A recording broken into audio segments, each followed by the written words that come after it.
요즘 시대 사람들은 자신의 판단과 자신의 생각이 가장 옳은 것으로 생각을 합니다. 그래서 내가 생각해 보아서 맞는 것 같다고 하면 맞다고 생각하고, 내가 생각해 보아서 맞지 않는다고 생각이 되면 맞지 않다고 거부하는 것이 오늘날 우리 현대인들의 모습이라고 말할 수가 있습니다. 이러한 경향은 우리가 잘 아는 대로 18세기 계몽주의와 또 산업화의 여파로 인해서 사람들이 자기 중심적이고 이성을 가장 우선시 생각하는 그런 사람들로 바뀌게 되는 데서부터 그 원인을 찾을 수 있다고 말할 수 있을 것입니다. 중세 사회가 신비적이고 반이성적이고 미신과 전통에 의해서 살아왔던 그런 잘못된 모습이 있었다고 한다면, 그 이후의 시대는 자신의 이성을 가장 최고로 생각하고 그것에 이성에 받아들여지지 아니하면 그러면 거부하는 그런 모습으로 사람들이 바뀌게 되었습니다. 그런데 이것이 신앙의 측면에 있어서도 사람들이 그렇게 많이 바뀌게 된 것 같습니다.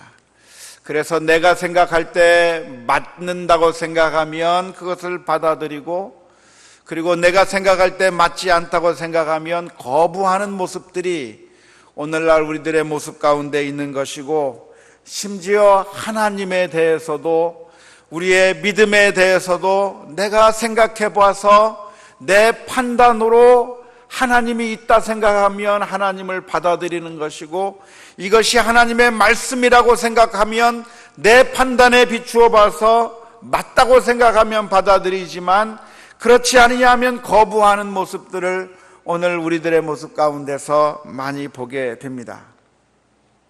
하지만 이러한 모습들은 우리들의 그 이성이, 우리들의 생각이 최고의 권위를 가지게 되는 것이라고 생각한다고 하는 점에 있어서 잘못된 것이라고 말할 수 있습니다. 하나님은 존재하시는가 존재하지 않는가에 대한 그 판단을 내가 내리고, 그래서 하나님이 있다고 생각하면 받아들이고 없다고 생각하면 받아들이지 않는 것 자체가 벌써 하나님보다 내가 더 높은 곳에 올라가서 하나님에 대한 증거들을 내가 판단하고 내가 결정해서 믿겠다 믿지 않겠다를 말하고 있는 그런 잘못된 모습을 우리가 생각해 볼 수가 있을 것입니다. 이것은 마치 어떠한 모습과 같으냐면,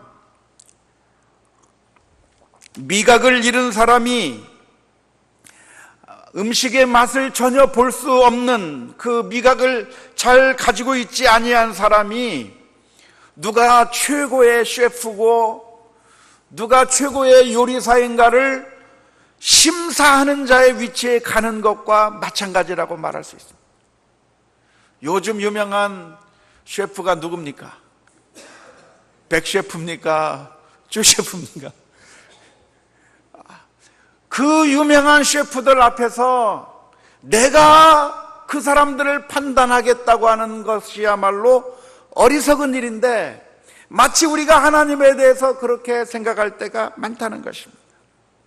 음악을 전혀 할 줄 모르는 문외한이 누가 최고의 피아니스트인가를 판단하는 것이라고 말할 수 있을 것이고, 문학에 대해서 전혀 알지도 못하는 사람이 신춘문예 심사위원으로 나서는 격이라고 말할 수가 있을 것입니다.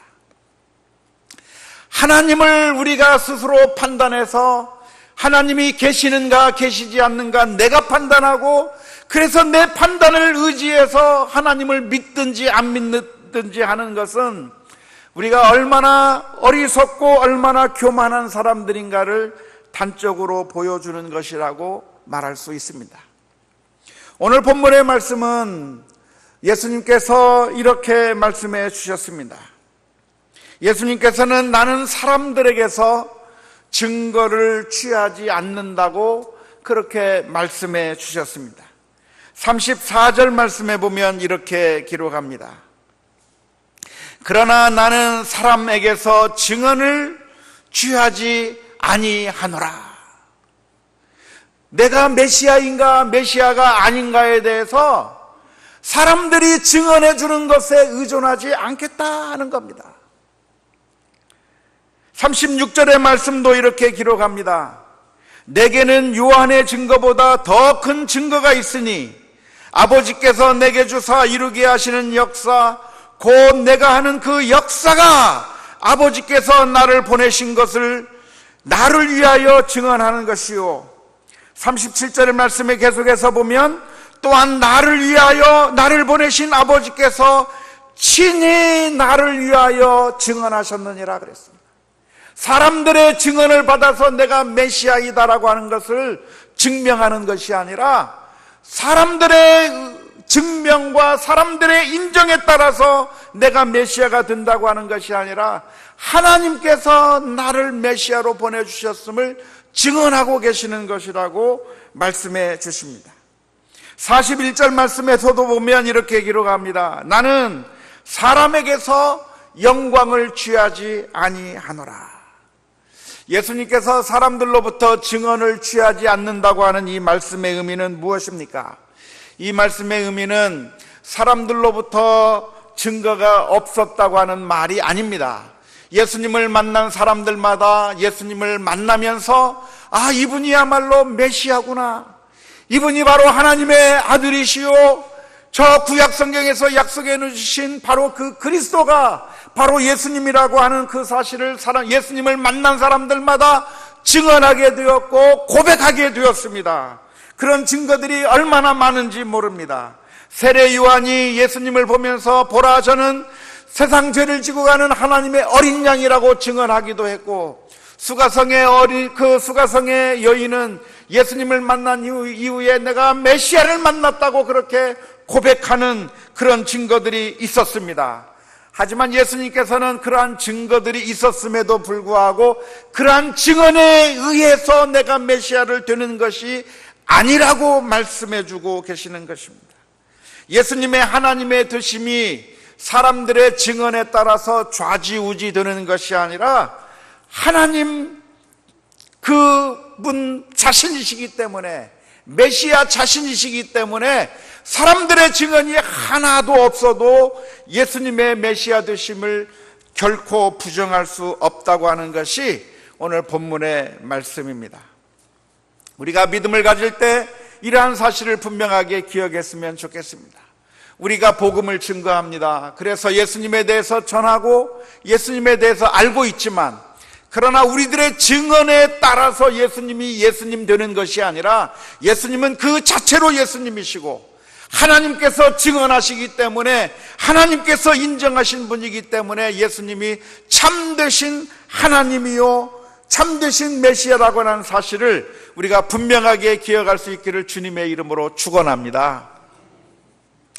이런 일은 없겠지만 만일 어떤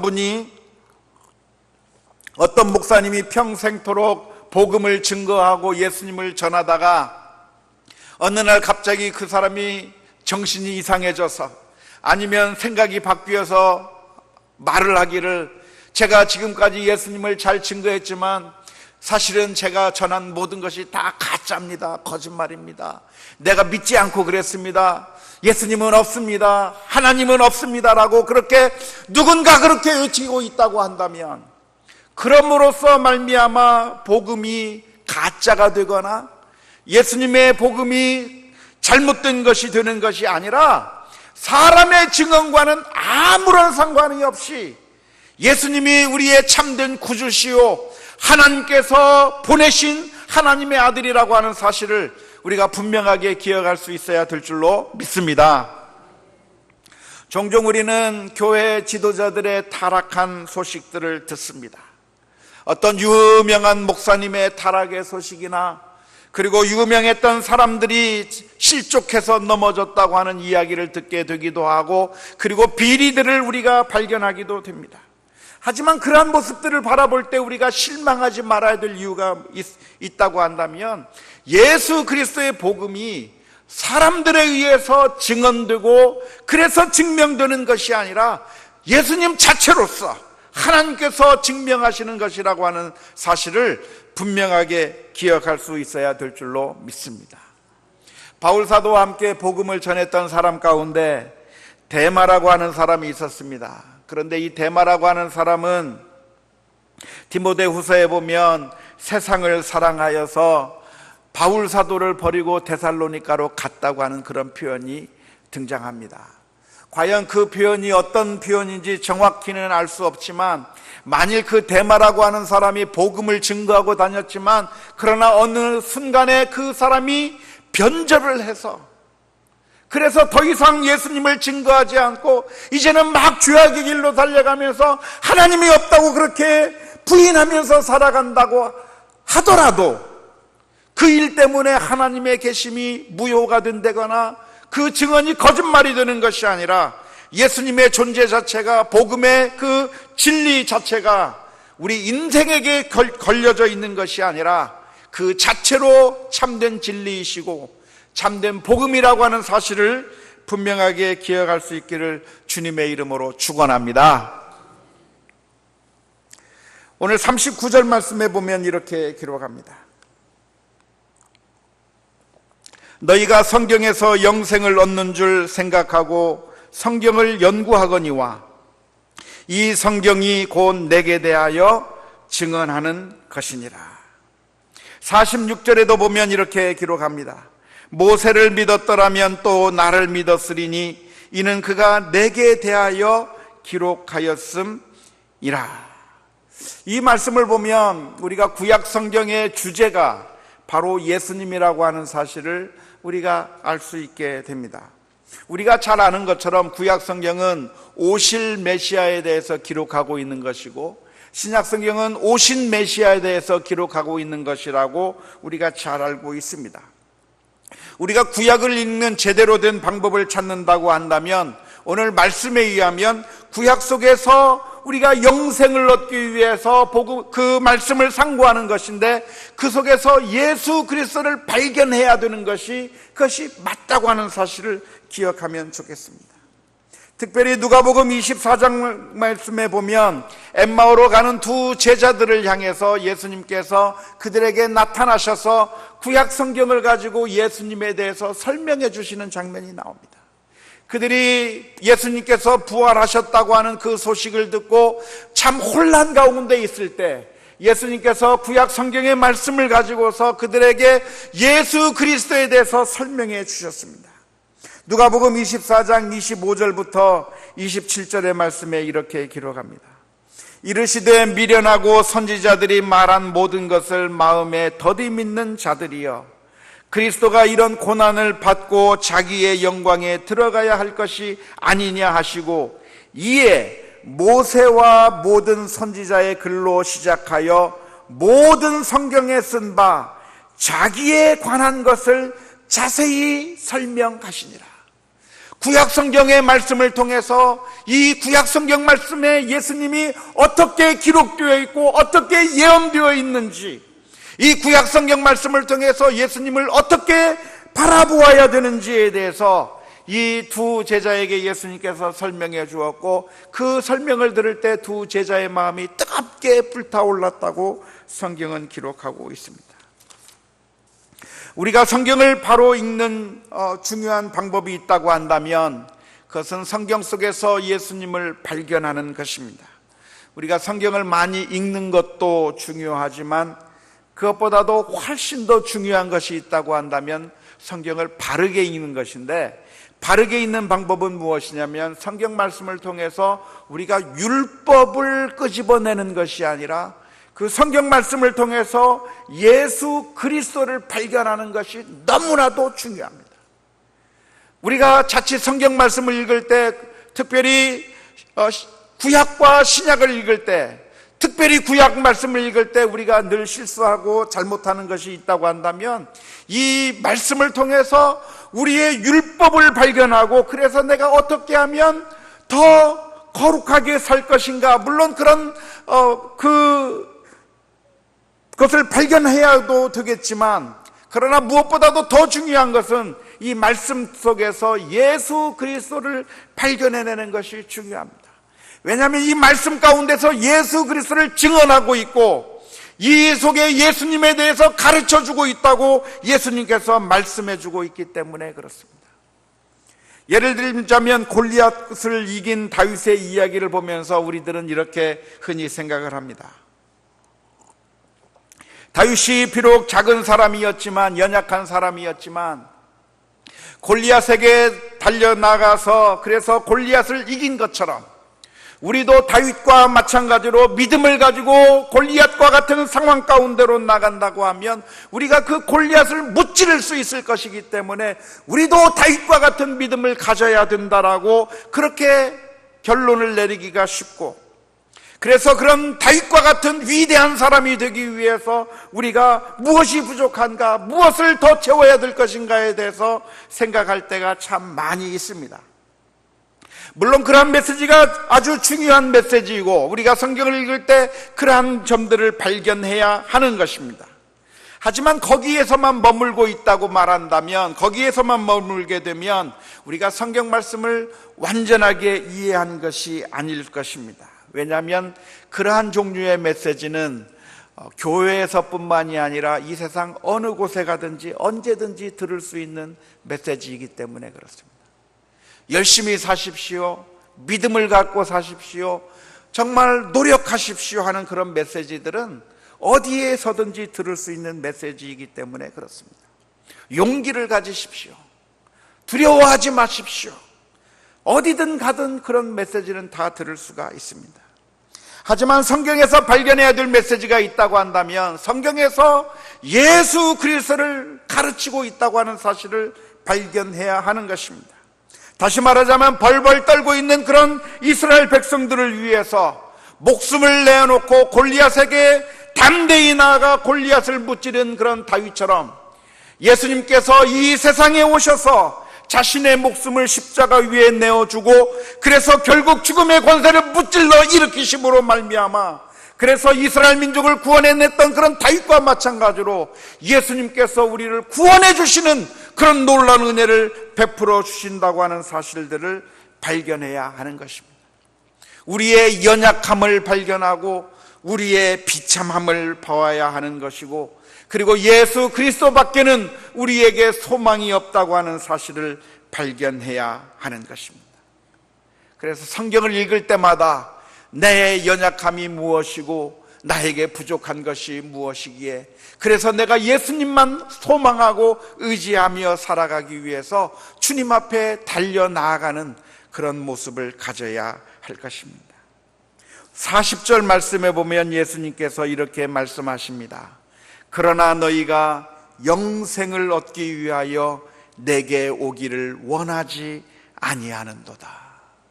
성경 말씀을 너희들이 묵상하면서 영생에 대해서 얻으려고 성경을 묵상하는데, 그런데 그 영생을 기록하고 있는 그 성경이 예수님에 대해서 증언하고 있는데 사람들이 예수님에게로 가는 것이 아니라 예수님에게로 가지 아니하고 나에게로 가고, 내가 좀 더 노력해야 되겠다, 내가 좀 더 노력을 해서 성취해야 되겠다고 하는 그런 결론으로만 내려간다고 한다면 그것은 우리가 성경 말씀을 제대로 읽는 것이 아닐 것입니다. 오늘 주님께서는 그 이스라엘 민족 사람들을 향해서 말씀합니다. 성경에서 영생을 얻기 위해서 너희가 성경을 읽고 있지만 이 성경 말씀은 바로 나에 대해서 가르치고 있는 것이요, 그러므로 너희가 영생을 얻기 위해서 나에게 오라고 우리에게 말씀해 주고 있습니다. 사랑하는 성도 여러분, 우리는 인생을 살아가는 가운데 참 힘들고 어려운 일들을 많이 만납니다. 내 힘으로 해결할 수 없고 내 능력으로 해결할 수 없는 것들이 얼마나 많은지 모릅니다. 그러나 주님께서 바로 그런 우리를 위해서 이 세상에 오셨습니다. 예수님께서 우리의 구주가 되어주시고 우리를 죽음 가운데서 살려주시고 우리를 생명으로 인도해 주시는 그 주님 앞에 우리가 나아가서 하나님의 은혜를 받아 누리며 주께서 주시는 그 놀라운 축복을 받아 누리는 그런 우리 모두가 다 될 수 있기를 주님의 이름으로 축원합니다. 우리 함께 같이 찬양해